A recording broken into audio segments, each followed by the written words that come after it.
Catherine Deneuve et la mort de sa sœur, j'étais brisée de l'intérieur. L'actrice raconte cette période de sa vie où elle a frôlé la dépression.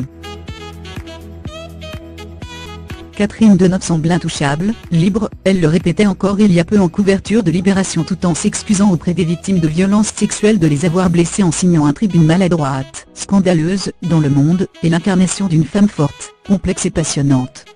Mais cela ne veut pas dire qu'elle ne fait pas d'erreur, ou qu'elle a été épargnée par la vie.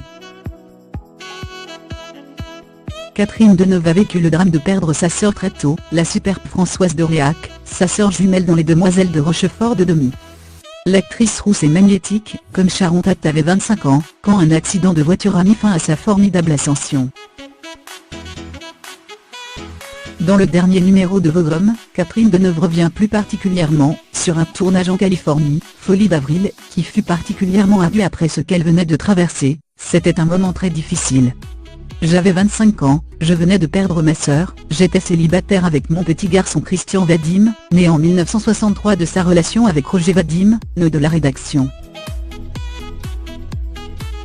Je me suis retrouvée 3 mois aux États-Unis avec un mal fou à me concentrer, un trop-plein d'émotions, raconte Catherine Deneuve.